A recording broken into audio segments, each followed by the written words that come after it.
ہم نے مختلف نسخے دیے.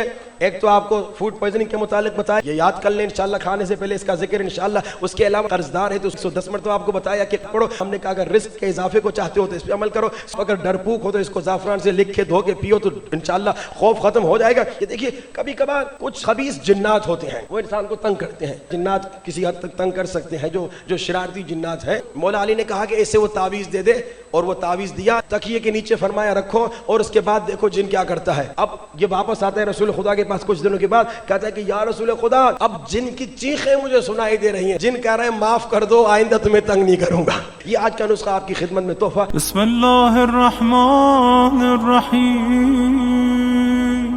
ہمارا عقیدہ ہے, ہمارا ایمان ہے, اور عقل بھی یہی کہتی ہے کہ لوگوں رسول خدا کے بعد کوئی اور خلیفہ بلا فصل نہیں ہے مگر علی ابن ابی طالب. ہم نے کہا کہ عقل یہ کہتی ہے کہ جب رسول سب سے افضل ہیں تو رسول کی جگہ پہ آنے والا بھی سب سے افضل ہونا چاہیے. رسول علم میں سب سے آگے ہیں تو رسول کی جگہ پر آنے والا بھی وہ ہونا چاہیے جو علم میں سب سے آگے ہو. رسول معصوم تو عقل یہ کہتی ہے معصوم کی جگہ پہ بیٹھنے والا بھی معصوم ہونا چاہیے. رسول معجزے دکھانے والے ہیں تو رسول کی جگہ پر بیٹھنے والا بھی صاحب اعجاز ہونا چاہیے. مسلسل فضائل مولا پر آپ تقریباً پچھلی 7 راتوں سے سن رہے ہیں کہ دیکھیے علی مولا کے فضائل کے کمال یہ ہیں کہ اگر ہم 100 دنوں تک 1000 دنوں تک پوری زندگی علی مولا کے فضائل بیان کرتے رہیں ہم مر جائیں گے مگر فضائل ختم نہیں ہوں گے. یہ مولا علی کی فضیلت ہے, یہ مولا کا مقام ہے. آج آئیے, کیونکہ بس آج کا اور کل کا دن ہے تو مختصر ہم دیگر جو عقلی دلائل ہم نے پیش کی اس پر بھی مختصر گفتگو کرتے ہوئے موضوع کو آگے لے چلیں. ہم نے کیا کہا کہ اگر نبی مدینۃ العلم ہے, علم میں سب سے آگے ہیں, تو نبی کی جگہ پر بیٹھنے والا کم سے کم باب العلم ہونا چاہیے. کم سے کم علم میں مقابلے میں اتنا کم نہ ہو. ایسا نہ ہو کہ آپ ایسے کو بٹھا دیں جسے مسئلے کا جواب ہی نہ آئے, نہ صرف مسئلے کا جواب ہی نہ آئے بلکہ کبھی کہے کہ عرب کی عورتوں کو مجھ سے زیادہ علم ہے, کبھی کہے کہ بیٹی سے مسئلے پوچھ کے بتاتا ہوں. بلکہ ہونا وہ چاہیے جیسے رسول سے سوال پوچھا جاتا تھا, سوال کے ختم ہونے سے پہلے رسول کا جواب شروع ہو جاتا تھا, ویسے ہونا ایسے کو چاہیے کہ یہاں سوال کرنے والے کا سوال ختم نہیں ہوا اور جواب شروع ہو گیا. اب آئیے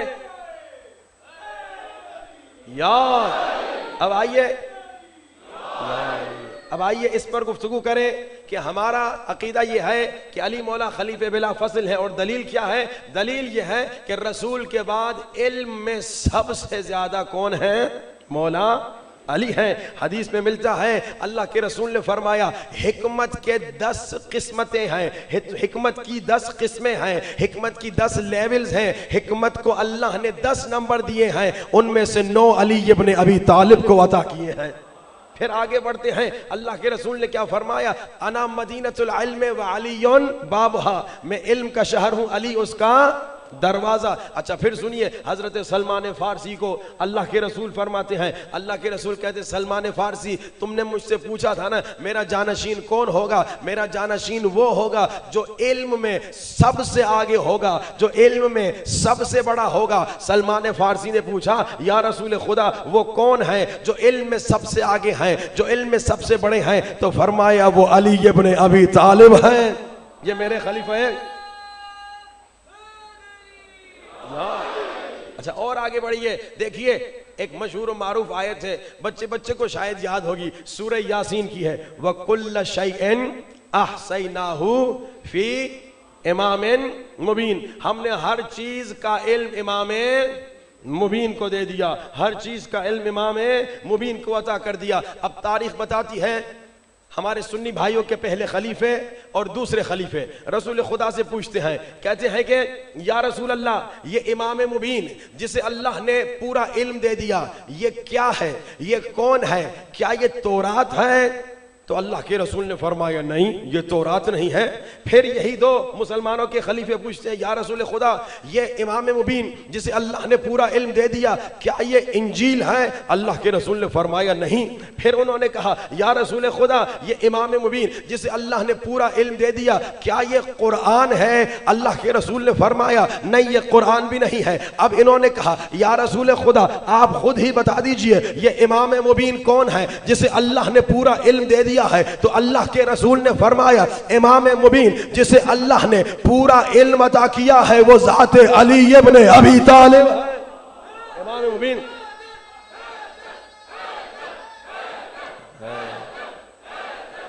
امام مبین امام مبین علی ابن ابی طالب ہیں۔ اور عزیزان محترم بس اسی لیے تو تاریخ بتاتی ہے کہ مدینے میں جب بھی کبھی کسی کو کوئی سوال ہوتا تھا نا تو نیا آدمی پہلے غلط ایڈریس پہ تو چلا جاتا تھا۔ ہاں جی نیا آدمی پہلے غلط ایڈریس پہ چلا جاتا تھا مگر آخر میں در علی پر ضرور آتا تھا کیونکہ غلط ایڈریس پہ جواب ہی نہیں ملتا تھا۔ اچھا پورا مدینہ کہتا تھا یا علی اس سوال کا جواب دیجئے، یا علی اس مشکل کا حل بتائیے، یا علی اس آیت کی تفسیر بتائیے۔ تمام اصحاب کہہ رہے ہیں یا علی یا علی یا علی، تو کوئی اعتراض نہیں کر رہا۔ ہم کہتے ہیں یا علی تو بدعت کے فتوے لگ جائے۔ ہاں بھائی عجیب بات ہے۔ اچھا عزیزان محترم تمام اصحاب مسلسل جب کبھی کوئی سوال ہوتا تھا میرے مولا علی سے پوچھنے آتے تھے اور مولا علی جواب دیتے تھے۔ اور مولا کا کمال یہ تھا، دیکھیے ابھی مختلف لوگ یہاں پر بیٹھے ہیں، مختلف علوم کے ماہرین یہاں پر بیٹھے ہیں، اور میرے خیال میں ہر انسان جو اپنی فیلڈ کا ماہر ہوتا ہے اس کی فیلڈ کا اگر اس سے سوال پوچھا جائے، 1 سوال 2 سوال 10 سوال 50 سوال 100 سوال، وہ فوراً جواب دے دیتا ہے سوچے بغیر۔ یہاں سوال آیا یہاں اس نے جواب دے دیا، یہ ایک نارمل بات ہے۔ لیکن ہر ماہر کسی بھی فیلڈ کا ماہر ہو کبھی نہ کبھی کہیں نہ کہیں اس کی فیلڈ میں ایسی جگہ آتی ہے جہاں وہ سوچ کے بتاتا ہے، کہتا ہے ری چیک کر کے بتاتا ہوں، پوچھ کے بتاتا ہوں، مشورہ کر کے بتاتا ہوں۔ یہ ہم انسانوں کا عالم ہے۔ لیکن عزیزان محترم تاریخ اٹھا کے دیکھ لیجئے، کبھی کہیں تاریخ میں یہ نظر نہیں آیا کسی نے میرے مولا علی سے پوچھا ہو اور مولا علی کہیں کہ پوچھ کے بتاتا ہوں، دیکھ کے بتاتا ہوں، ری چیک کر کے بتاتا ہوں، بلکہ تاریخ بتاتی ہے یہاں سوال آتا تھا، سوال ختم نہیں ہوا، مولا علی کا جواب شروع ہو گیا۔ نہیں بلکہ تاریخ نے یہ بھی بتایا کہ ایسا بھی نظر آیا، لوگوں نے کہا یا علی ہم سوال پوچھیں گے آپ جواب دیں گے پھر ہم مسلمان ہو جائیں گے۔ تو مولا علی نے فرمایا سوال بھی خود پوچھو گے یا میں علی بتا دوں تیرا سوال کیا ہے؟ یہ علم علی ہے۔ اچھا اب جب یہ عالم علم علی کا دیکھا گیا تو بعض تھے جو علی مولا کو اپنے جیسا سمجھتے تھے، تو انہوں نے آ کے مشورہ دے دیا، کہا کہ یا علی قبلہ یہ بہت اچھی بات ہے کہ آپ فوراً جواب دے دیتے ہیں، سوچے سمجھے بغیر جواب دے دیتے ہیں، دیکھے بغیر جواب دے دیتے ہیں، بیٹی سے پوچھے بغیر جواب دے دیتے ہیں۔ ہاں جی ماشاءاللہ یہ بہت اچھی بات ہے، لیکن قبلہ تھوڑا سا بہتر ہے آپ سوچ لیا کریں اور پھر جواب دیا کریں۔ تو جیسے یہ مشورہ دیا گیا تو کہتے ہیں عقل مند کی نشانی یہ ہے لوگوں سے ان کی عقلوں کے مطابق بات کرتے ہیں عقل مند لوگ۔ اب مولا سے جیسے یہ مشورہ دیا گیا، یہ سوال پوچھا گیا کہ آپ سوچے بغیر جواب کیوں دیتے ہیں، آپ تھوڑا سوچتے کیوں نہیں ہیں؟ تو میرے مولا علی نے کہا چلو میں پہلے سوال پوچھتا ہوں، تم میرے سوال کا جواب دینا۔ تمہارے ایک ہاتھ میں کتنی انگلیاں ہیں؟ تمہارے ایک ہاتھ میں کتنی انگلیاں ہیں؟ اس نے گنا نہیں، 1 2 3 4 5، اس نے دیکھا نہیں، اس نے ری چیک نہیں کیا، فوراً کہا 5۔ مولا نے کہا گنا کیوں نہیں، دیکھا کیوں نہیں، سوچا کیوں نہیں؟ کہا یا علی یہ ہمیشہ جو میری آنکھوں کے سامنے ہے تو دیکھنے کی کیا ضرورت، گننے کی کیا ضرورت؟ تو میرے مولا علی نے فرمایا جیسے ہمیشہ تیرا ہاتھ تمہاری آنکھوں کے سامنے ہے ویسے پوری کائنات ہمیشہ علی کے سامنے ہے۔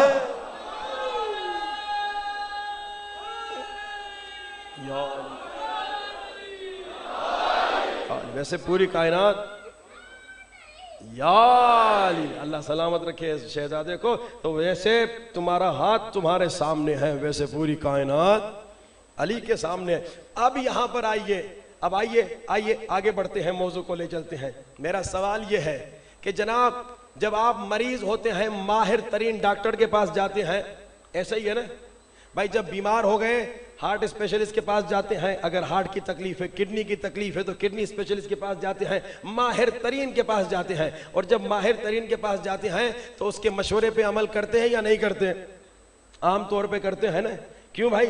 اتنے پیسے جو دیے ہیں، اتنی فیس جو دی ہے، اس کی بات پہ بھی عمل کرتے ہیں، 8 دن تک اس کے مشورے پہ دوائی بھی کھاتے ہیں. کیوں؟ کیونکہ آپ نے اسے ماہر سمجھا، خود سے عقل مند سمجھا، خود سے عالم سمجھا، تو آپ نے اس کی بات پہ عمل کیا.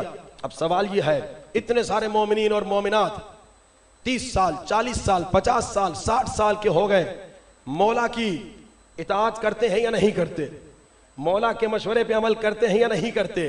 بھائی کہتے تو ہیں کہ بھائی مولا علی سب سے عالم ہیں، سب سے بڑے عالم ہیں، تو ہونا تو یہی چاہیے سب سے بڑے عالم کے مشورے پر عمل کیا جائے. ذرا ہم اپنی زندگی کو دیکھیں، ہماری زندگی میں مولا کی اطاعت کتنے % ہے؟ افسوس سے کہنا پڑتا ہے، اگر اپنی لائف کو دیکھیں، اپنی زندگی کو دیکھیں، امام کی اطاعت ہماری زندگی میں شاید 5% ہو یا 10% ہو. وہ ایک شخص کا واقعہ ہے، مولا سے اس کی ملاقات ہوئی دوسرے سرکار سے، تو مولا نے پوچھا تیرا کل کا دن کیسا تھا؟ اس نے کہا مولا کل کا دن ایسا تھا کہ نہ اللہ مجھ سے راضی نہ شیطان مجھ سے راضی. مولا نے کہا ذرا بتاؤ کیا مطلب؟ کہا 50-50 معاملہ چل رہا تھا، تھوڑا اللہ کو خوش کرتا تھا، تھوڑا شیطان کو خوش کرتا تھا. پورا دن گزر گیا، نہ اللہ مجھ سے خوش تھا نہ شیطان مجھ سے خوش تھا. آج ہمارا یہی عالم ہے. ہمیں نماز فجر پڑھ لی، شیطان ناراض ہو گیا، پھر باہر نکلے، شیطان نے کہا نامحرم کو دیکھو، پھر نامحرم کو دیکھ لیا، اللہ ناراض ہو گیا. پھر نماز کا وقت آ گیا، نماز پڑھ لی، پھر کیا ہوا؟ شیطان ناراض ہو گیا. پھر باہر نکلے، رشوت کی آفر آگے، رشوت لے لی، اللہ ناراض ہو گیا. پورا دن گزر گیا، نہ اللہ کو خوش کر سکا نہ شیطان تجھ سے خوش ہوا. صلوات پڑھیے بآواز بلند.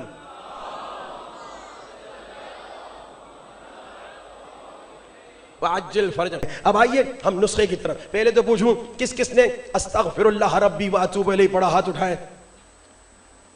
ٹھیک ہے جی، کسٹمر ہمارے سیم ہی ہے، کوئی ایکسٹرا نہیں آ رہا. چلے جی، بلند ترین صلوات.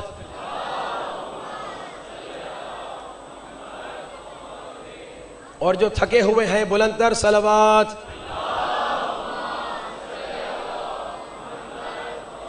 اس کا مطلب یہ کہ آپ سب تھکے ہوئے ہیں، اور جو نہیں تھکے ہوئے بلند ترین نعرہ حیدری. ماشاءاللہ آپ کی آواز بتا رہی ہے کہ آپ تھکے ہوئے نہیں ہیں. اب نسخوں کی طرف ہم نے مختلف نسخے دیے.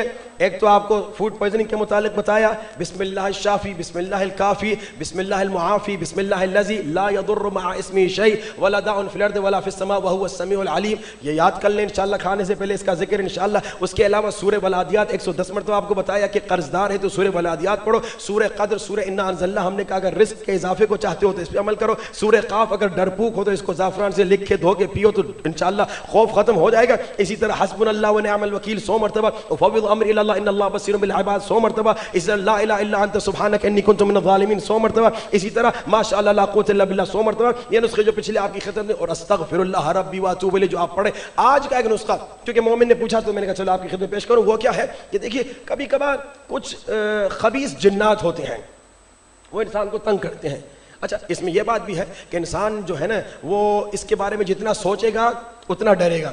یہ ٹھیک ہے جی بھائی، جنات کسی حد تک تنگ کر سکتے ہیں، جو شرارتی جنات ہیں، لیکن پھر بھی ہم اتنے جن نہیں ہوتے جتنے ہم جن سے ڈرتے ہیں. ہاں جی، وہ ہمارے ایک رشتہ دار تھے، وہ دوپہر کو قبرستان نہیں جاتے تھے. میں نے کہا کیوں؟ کہا وہاں پہ جنات سوئے ہوئے ہوتے ہیں، وہ ڈسٹرب ہو جائیں گے، پھر ہمیں تنگ کریں گے. یہ ساری خرافات ہیں. یا رات کو قبرستان نہیں جاتی، اس طرح کی دیگر باتیں، یہ سوچ کے کہ جن ہمیں کھا لے گا، جن ہمیں یہ کر لے گا. نہیں، لیکن ہے کچھ شرارتی جنات جو تنگ کرتے ہیں. اب رسول خدا کا زمانہ تھا، ایک شخص آ گیا اللہ کے رسول کے پاس، کہا یا رسول خدا وہ جن بڑا تنگ کرتا ہے، کیا کروں؟ مولا علی نے کہا کہ اسے وہ تعویذ دے دے، اور وہ تعویذ دیا حرز ابو دجانہ، تکیے کے نیچے فرمایا رکھو، اور اس کے بعد دیکھو جن کیا کرتا ہے. اب یہ واپس آتا ہے رسول خدا کے پاس کچھ دنوں کے بعد، کہتا ہے کہ یا رسول خدا اب جن کی چیخیں مجھے سنائی دے رہی ہیں، جن کہہ رہے ہیں معاف کر دو، آئندہ تمہیں تنگ نہیں کروں گا. ہاں جی، یہ حرز ابو دجانہ اتنا پاورفل ہے. یہ آج کا نسخہ آپ کی خدمت میں تحفہ. اب آئیے دوسرے سیگمنٹ کی طرف بڑھتے ہیں کہ ہم ہر روز ایک اعتراض کا جواب کوشش کر رہے ہیں کہ آپ کی خدمت میں پیش کریں. ایک دن ہم نے عبداللہ ابن سبا کے اعتراض پہ گفتگو کی، اس کے بعد پھر ہم نے تقیہ پہ گفتگو کی، اس کے بعد پھر ہم نے کہا کہ افضلیت مولا علی، رسول خدا کے علاوہ مولا علی تمام انبیاء سے افضل ہیں، اس پر گفتگو رہی. اس کے بعد ماتم، کہ آپ نے سنا ماتم بدعت نہیں ہے، ماتم قرآن سے ثابت ہے. آپ نے سنا حضرت یعقوب نے گریہ کیا، اتنا گریہ کیا کہ وَبْيَضَّتْ عَيْنَاهُ مِنَ الْحُزْنِ کہ آنکھیں ان کی سفید ہو گئیں. اور یہ جو کہتے ہیں کہ یہ ماتم کر کے خود کو نقصان دیتے ہیں, تو بھائی آپ کے بقول حضرت یعقوب نے خود کو نقصان ہی دیا نا, اتنا گریہ کیا کہ آنکھیں سفید ہو گئیں, مگر اللہ نے اسے بدعت نہیں کہا. پھر آپ نے سنا کہ حضرت ابراہیم کی زوجہ نے فسکت وجہ, انہوں نے اپنے صورت پہ اپنے چہرے پہ پیٹا, ماتم کیا, تو اس پر نہ ابراہیم نے اعتراض کیا نہ خدا نے اعتراض کیا. آپ نے سنا رسول کی زوجہ عائشہ نے کہا میں نے ماتم کیا, سینے کا ماتم, چہرے کا ماتم, بلال نے ماتم کیا, اصحاب نے ماتم کیا, رسول نے گریہ کیا, تو یہ بدعت نہیں ہے. آج آگے بڑھتے ہیں ایک اور اعتراض کا جواب.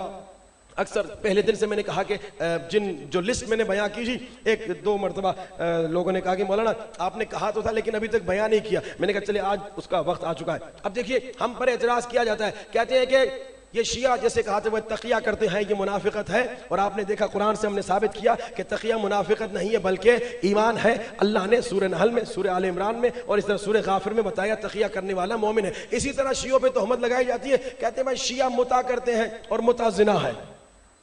غور کیجئے, پہلی بات کس نے کہا سارے شیعہ متع کرتے ہیں؟ ایک جائز عمل ہے جو کہ اللہ کے حکم سے جائز ہے. اللہ نے قرآن میں فرمایا ہے سورہ نساء آیت نمبر 24 میں, یہ ایک جائز ہے, شادی کی ایک قسم ہے.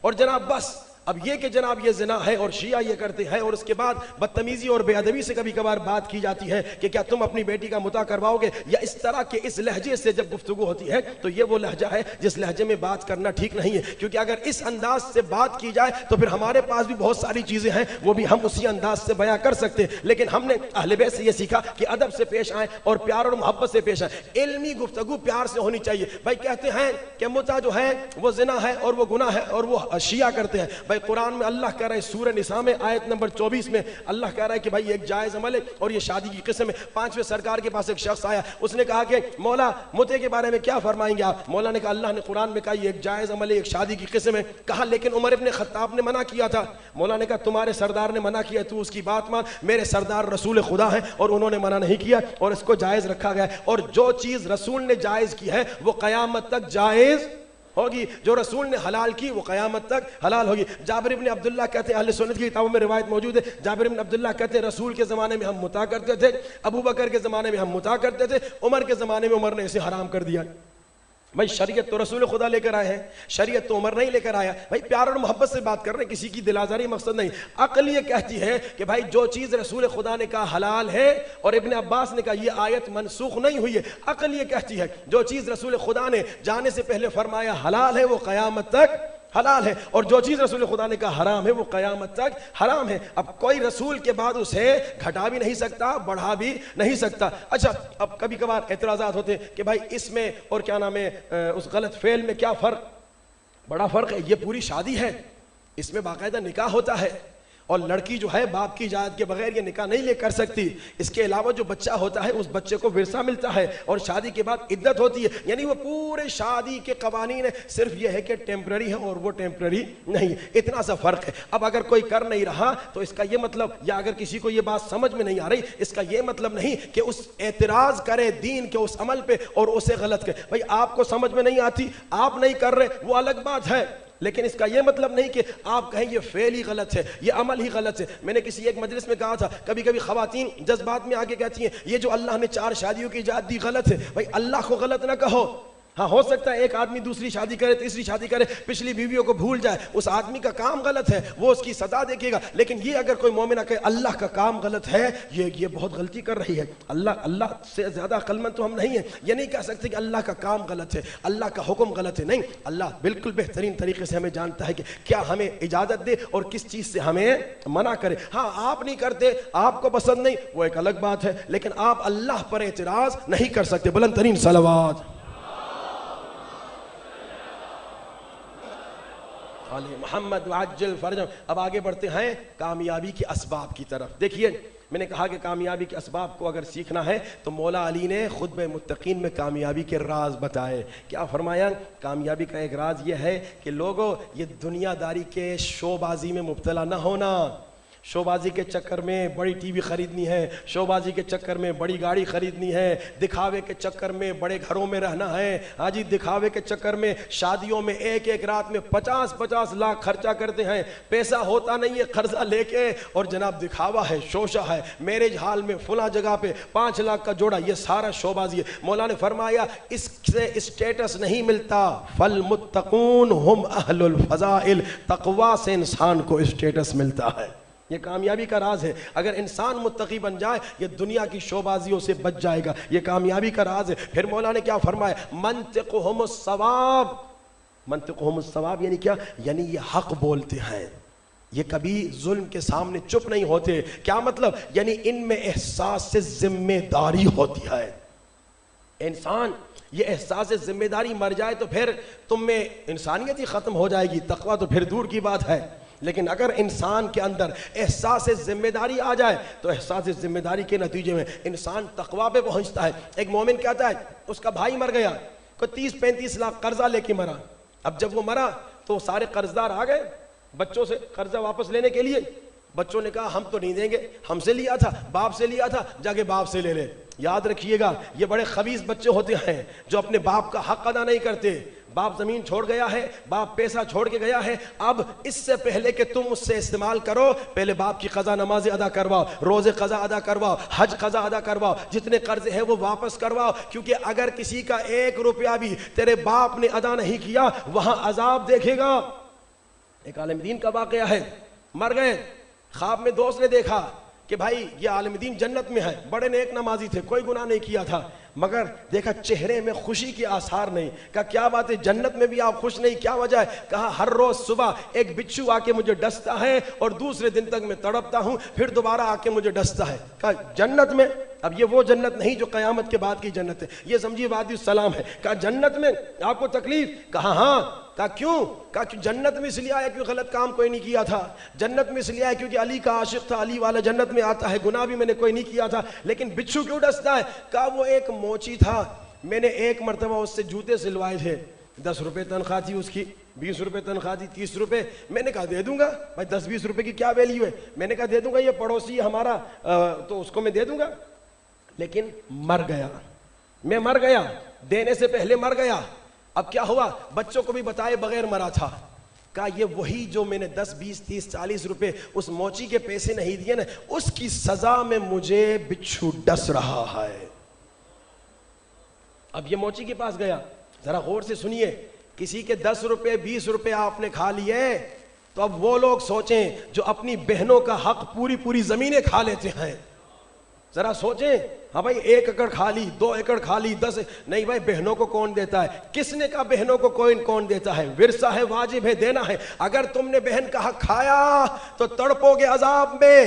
اس نے 10 روپے نہیں دیے، بچھو ڈس رہا ہے، تم اگر پوری زمین کھا لو تو تباہ و برباد ہو جاؤ گے۔ اے انسان آخر تمہیں مرنا ہے، کسی کا حق کھا کے مرو گے تو ذلیل و رسوا ہوگے، دنیا میں بھی ذلیل ہوگے۔ اگر دنیا میں بچ کے نکل بھی گئے آخرت میں کوئی بچنے کی امید نہیں، آخرت میں تمہیں سزائیں دیکھنی ہیں، آخرت میں بڑے ذلیل ہوگے۔ اللہ جانے کل آپ نے سنا بعض لوگوں کی شکلیں حیوانی شکلیں ہوتی ہیں، بعض باندر و سور کی مانند ہوتے ہیں۔ اللہ نہ کرے کہ یہ 1 ایکڑ، یہ 2 ایکڑ، یہ 1000، یہ 2000، یہ 4000 کے چکر میں تم اپنی زندگی جو ابدی زندگی ہے اسے تباہ کر دو۔ اب یہ عالم آتا ہے اس موچی کے پاس، کہتا ہے موچی صاحب کیا بات ہے؟ اب بعض لوگ بھی ہوتے ہیں بڑے کنجوس، بھائی 20 روپے معاف کر دیتے، کیا ہونا تھا؟ موچی صاحب کہتے ہیں مولانا صاحب نے میری تنخواہ نہیں دی تھی، 20 پاؤنڈ، 20 روپے، 10 روپے جو بھی میری بنتے ہیں، مولانا صاحب نے میرے نہیں دیے تھے۔